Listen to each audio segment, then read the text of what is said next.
건강튜브의 MC 강영훈입니다. 오늘도 여러분들의 건강을 응원하면서 시작해보고요. 여러분들의 치아는 건강하십니까? 튼튼하십니까? 혹시 양치할 때 피는 나지 않으십니까? 옛날에 뭐 광고에서 이런 얘기 많이 했잖아요. 씹고 뜯고 맛보고 즐기고, 이것이 바로 이 편한 세상, 이 건강한 세상 아니겠습니까? 우리 모두가 이 건강한, 이 편한 세상 살 수 있도록 디지털 아트 치과의 이혜주 원장님 모시고 치아에 대한 하나하나의 설명들 그리고 지도 편달 들어보도록 하겠습니다. 반갑습니다. 안녕하십니까. 디지털 아트 치과 이혜주 원장입니다. 자, 이혜주 원장님 모시고 여러분과 함께 할 텐데 굉장히 동안이시라서 좀 깜짝 놀랐습니다. 저는 이제 의대 졸업하고 이제 병원 개원하시고 하신 줄 알았는데 아니 연차가 꽤 되시더라고요. 예. 치아가 건강하면 이게 동안이 될 수 있는 겁니까? 네, 그렇습니다. 네. 단답형의 대답 감사합니다. 네. 단호하시네요. 예. 저는 양치할 때 피는 안 나거든요. 안 나는데 치실할 때 한 번씩 피가 나요. 이렇게 그 실에 피가 묻어 나오는데 이런 증상들을 모두 치주질환이라고 할 수 있는 겁니까? 네, 우리나라에서 가장 많이 발생하는 질환 중에 하나가 치주 질환입니다. 네. 심지어 감기보다도 더 흔하다고 하는데 잇몸에 피가 난다고 해서 무조건 치주 질환인 건 아니지만 그래도 치주 질환일 가능성이 높을 수 있습니다. 그래서 치아 건강 관리를 잘 해주는 게 중요합니다. 자, 그렇습니다. 이게 작은 잇몸 질환도 그냥 방치하다 두면 이게 그렇잖아요. 호미로 막을 걸 가래로도 못 막는 경우가 있습니다. 특히 치아가 그렇다는 사실은 우리가 다 알고 있잖아요. 오늘 이혜주 원장님께서 치주 질환 그리고 치아 관리법 그 모든 것들을 알려주실 테니까 건강 튜브 끝까지 집중해 주시고요. 그리고 저희 건강 튜브에 친구가 있습니다. 바로 올드머그죠. 대한민국 최고의 커피숍 올드머그 건강 튜브와 함께합니다. 자, 이혜주 원장님께 궁금하신 점이 있다면 댓글로 남겨주세요. 저희 지금 건강 튜브와 함께하는 댓글 이벤트 펼치고 있습니다. 여러분들의 많은 참여 바랍니다. 지금 빨리 댓글 다세요. 자, 그럼 원장님 본격적으로 시작해 볼까요? 여러분들의 건강을 끌어올리는 건강 튜브. 자, 그럼 하나하나 한번 알아보도록 하겠습니다. 치과에서 나오는 게 단어 용어를 좀 설명을 듣고 싶은데 우리가 치주 질환 얘기를 했잖아요. 치주는 어떤 뜻입니까?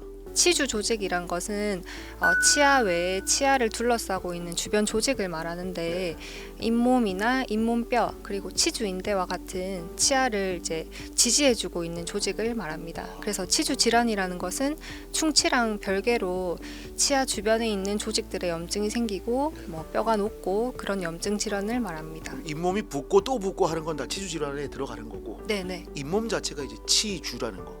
그러면 치태는 뭐예요? 치태는 치주 질환을 일으킬 수 있는 원인 요소인데 음식물 찌꺼기나 이제 구강 내에 있는 균으로 같이 이제 섞여서 플라그라고 들어보셨을까요? 이똥요? 네, 맞습니다. 그래서 플라그라고 하는 치태가 잇몸병의 제일 근본적인 원인이라고 생각하면 됩니다. 그래서 이제 치실이나 양치질할 때 치간칫솔을 잘 써야 되는 이유가 바로 그거군요. 네. 그럼 치주 질환에는 어떤 증상 또 발생하는 이 원인은 무엇일까요? 일단 치주 질환의 원인으로는 뭐 유전적인 요소나 다른 이유들도 있을 수 있지만 네. 가장 흔한 원인으로는 치태와 치석이 이제 잇몸병을 일으키는 주된 원인입니다. 구강 내 세균과 음식물이 이제 치태를 형성하고 또 제때 제거되지 않은 양치질이 잘 안 된 상태에서 그 치태는 또 치석, 단단한 돌덩어리 치석을 형성을 합니다. 그래서 잇몸병이 생기는데 이로 인해 잇몸이 붓고 피가 나고 또 더 나아가면 이제 치아가 흔들리고 또 음식을 씹을 때도 통증이 생기는 그런 증상들을 동반합니다. 그럼 아까 그 치태에서 그걸 하도 이제 안 닦고 그다음에 제거를 안 하니까 그게 돌처럼 굳어가지고 그게 치석이 되고 네, 맞습니다. 그게 치주 질환의 원인이 되고 네, 결과적으로 양치를 잘 하셔야 돼요. 그 저기 게으른 사람들이 많이 걸리는 거네. 양치도 제대로 안 하고. 다른 유전적인 요소도 있을 수는 있지만 양치질을 잘 하다 보면 제대로 잘 하다 보면 잇몸병을 이제 생길 수 있는 가능성은 낮출 수 있습니다. 양치가 그만큼 중요하다는 겁니다, 여러분들. 치주 질환 치료법에는 어떤 방법이 있는지 궁금하네요. 네, 잇몸 치료에도 단계가 있는데 제일 초기 상태인 치은염은 다들 잘 아시는 스케일링이나 이제 양치질만으로도 쉽게 개선이 될 수 있습니다. 염증이 조금 더 깊어져서 치주염으로 되면 이제 치주염의 초기, 중기까지는 잇몸 속의 염증 조직이나 치석을 긁어내는 소파를 해내는 치주 소파술로 치료가 가능한데 염증이 그 이상 더 진행이 된다면 이제 잇몸 수술, 치주 수술로도 고려를 해볼 수 있습니다. 아, 수술까지 가야 되는 거예요? 그러면 진짜 치실 잘 써야 되겠네요.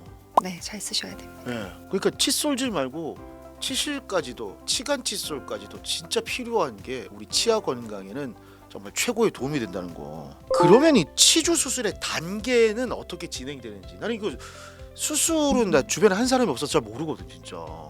어떻게 진행이 돼요 이거? 네, 치주 수술이라는 것은 이제 아까 말씀드렸던 치주 소파술이나 기본적인 잇몸 치료로 염증을 제거하기에는 염증이 조금 깊고 아 근데 광범위할 때 소파술이라는 게요? 네, 긁어내는 치료입니다. 잇몸은 온전히 있는 상태에서 이제 기구를 잇몸 속에 넣어서 네. 속에 있는 염증 물질을 이제 긁어내는 치료인데 그 깊이가 깊게 되면 잇몸이 온전한 상태에서는 기구가 들어가는데 제한적이고 한계가 있기 때문에 잇몸을 이제 박리를 합니다. 절개를 해서 말 그대로 이제 수술인데 이제 절개를 하면 기구가 깊게 접근이 될 수 있고 염증 조직을 눈으로 볼 수 있기 때문에 잇몸 수술은 염증이 좀 클 때 진행을 할 수 있습니다. 잇몸을 박리를 해서 하방에 있는 염증 조직을 긁어내면 이제 상한 뼈 상태가 보이거든요.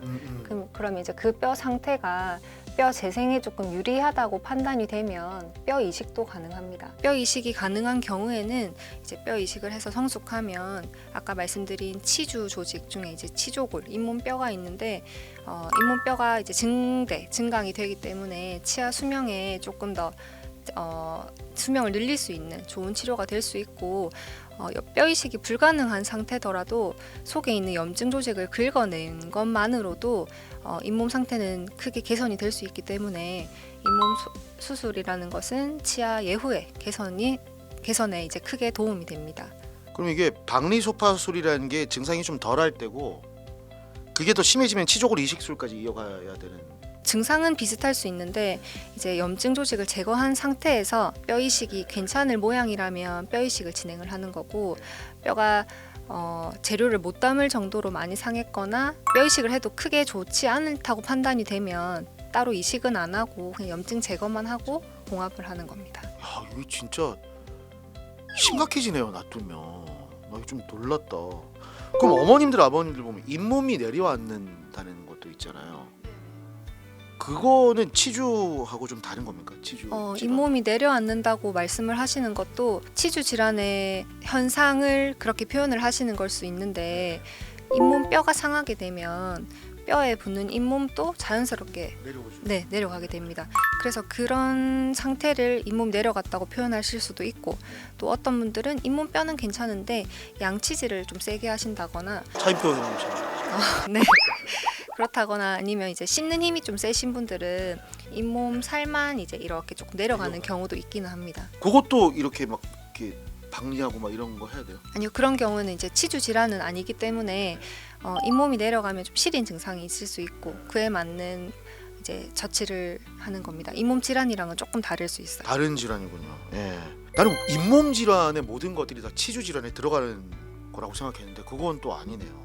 치주 수술로 치아를 최대한 살리는 경우가 있고 거기다 또 임플란트를 해야 하는 경우가 있잖아요. 잇몸이 망가지고 치주가 망가지면 두 가지 경우는 어떤 차이가 있습니까? 치주 수술로 이제 치아를 살려볼지 아니면 발치를 하고 임플란트를 할지 평가하는 부분에 있어서 제일 중요하게 저희가 보고 있는 거는 치아가 흔들리는지 치아의 동요도를 봅니다.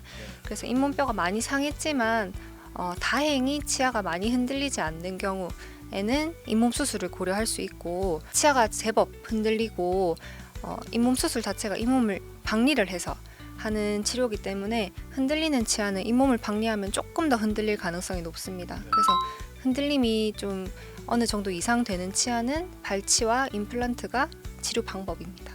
근데 이게 임플란트 우리가 진짜 많이 하시잖아요. 요즘에는 워낙 기술이 발달해가지고 우리 디지털 아트 치과도 디지털 임플란트를 다 하니까 전악을 하시는 경우도 그렇게 뭐 전체를 다 하는 경우도 뭐 그렇게 무리가 없다라고들 하시는데 임플란트 진행한 뒤에 잇몸 질환 뭐 새로 해놨으니까 뭐 괜찮을 거다라고 하는데 걱정 안 해도 되지 않습니까? 절대 아닙니다. 그래서 많은 분들이 안 좋은 치아를 뽑고 이제 임플란트를 하면 끝이라고 생각을 하시는데 임플란트도 자연 치아처럼 관리가 안 되면 당연히 잇몸병이 생깁니다. 그래서 임플란트는 자연 치아랑 구조가 다르기 때문에 염증에 더 잘 이완될 수 있는데 그래서 관리를 더욱 더 잘 해주셔야 되거든요. 자연 치아보다 염증이 더 취약한 게 임플란트예요? 네, 맞습니다. 그래서 임플란트 주변으로도 치태나 치석이 생기면 자연 치아랑 똑같이 잇몸병이 생길 수 있고 그 잇몸병도 정도에 따라서 앞서 말씀드린 뭐 소파술이나 그 잇몸 수술로 치료가 가능하면 그렇게 치료를 하는데 염증이 계속 진행이 돼서 임플란트 나사 기둥 주변으로 뼈가 많이 상해 있는 상태라면 치아를 뽑듯이 임플란트도 발거하는 경우가 적지 않습니다. 임플란트 하신 분들 관리를 좀 더 철저하게 잘 하셔야 된다는 사실 다시 한번 또 주지시켜 드립니다. 주변에 제가 이제 40이 넘어가다 보니까 친구들이 뭐 잇몸이 좀 아프다, 약간 좀 붓는다 하는 친구들이 있거든요. 근데 병원 안 가고 꼭 뭐 인사돌이나 뭐 이가탄 이런 거 사 먹는 애들도 있어요. 심하지 않으니까. 약이 좀 임시적으로는 도움이 되지 않습니까? 근데 그럴 때. 그런 뭐 이가탄이나 뭐 인사돌이나 이런 이제 약국에서 파는 약들은 영양제라고 생각을 하시면 됩니다. 그래서 치료약이랑은 조금 별개로 뭔가 치료를 해야 되는 상황에서 영양제로 조금 뭐 개선이 뭐 나아질 수야 있지만 근본적으로는 치료를 받으셔야 염증이 사라집니다. 그래서 뭐 잇몸 염증이나 뭐 충치나 어쨌든 치료를 해야 되는 상태라면 그런 약에 의존하지 마시고 치과에 오셔서 정확한 상태를 이제 검사를 받으시고 그에 맞는 치료를 하시는 걸 추천드립니다. 미리 이제 내 잇몸병을 좀 예방하기 위해서 먹는 뭐 오메가3라든지 비타민이라든지 이런 느낌으로 생각하면 되는 거네요. 드셔서 나쁠 건 없지만 치료는 치료는 근본적인 건 해결하지 못하는 네네. 부분들. 이게 치주 질환으로 발생할 수 있는 연관된 질환은 어떤 게 있는지, 어떻게 이게 그 맵이 지도가 쫙 펼쳐져 나가는지 궁금합니다. 네, 치주 질환이 심장 질환이나 고혈압, 당뇨 등의 위험을 높일 수 있다고 많이 알려져 있는데 그 원인은 치주 질환을 유발하는 세균 때문입니다.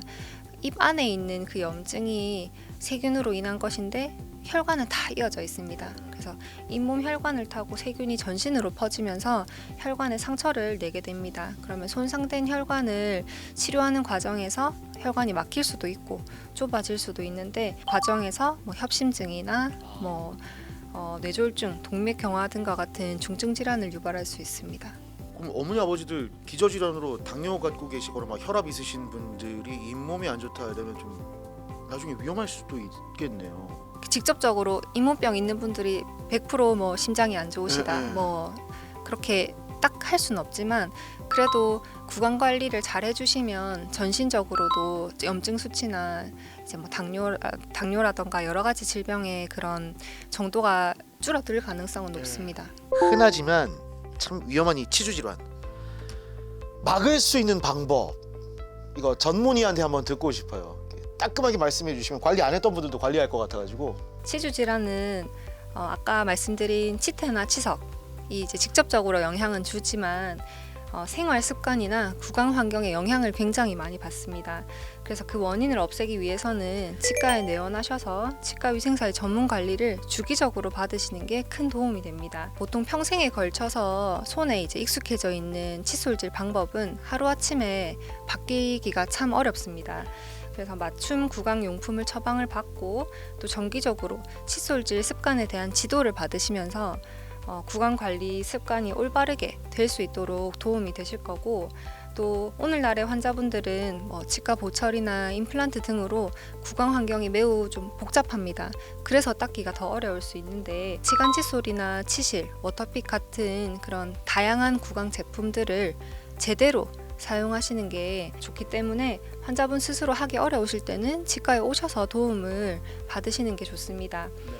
또 치과에서 진행되는 전문가 관리는 양치질, 칫솔로 닿지 않은 부위, 이물질이 있는 부위를 특수 기구와 장비를 이용해서 잇몸 염증이 원인이 되는 물질들을 다 제거를 합니다. 그래서 전문가 관리는 또 치과 치료와는 다르게 통증이 없어요. 통증이 없고 피부 마사지나 전신 마사지처럼 편안하고 개운합니다. 그래서 치주 질환이 이제 있으셨거나 또 치주 수술을 하셨었거나 그리고 치과 치료를 많이 받으셨던 분들은 정기적으로 치과에 오셔서 전문가 관리를 받으시면 건강한 잇몸 상태를 오래 유지할 수 있습니다. 왜 그냥 이렇게 앉아 있을 때 잠 안 올 때 왜 마사지 받는 영상 보면 되게 시원하고 잠이 스르르 오거든요. 말씀만 들어도 가가지고 막 구석구석 막 이렇게 치아 막 이렇게 관리 받고 싶은 생각이 막 드네요. 디지털 아트 치과. 저도 꼭 기억하도록 하겠습니다. 자, 오늘 건강 튜브 치주 질환에 대해서 얘기를 해봤습니다. 최근 들어서 건강 튜브부터 시작해서 제가 진행하는 다른 프로그램들에서는 대부분 뭐 임플란트라든지 뭐 보철이라든지 다른 쪽으로 얘기를 많이 했었거든요. 뭐 교정까지도. 근데 진짜 근본적인 치아의 건강인 잇몸, 즉 치주 쪽의 얘기를 오랜만에 한 것 같습니다. 도움 말씀 주신 디지털 아트 치과 이혜주 원장님 너무 감사드리고요. 우리 시청자 여러분들, 구독자 여러분께 마지막으로 한 말씀 전해주신다면. 치과는 아플 때 가면 늦습니다.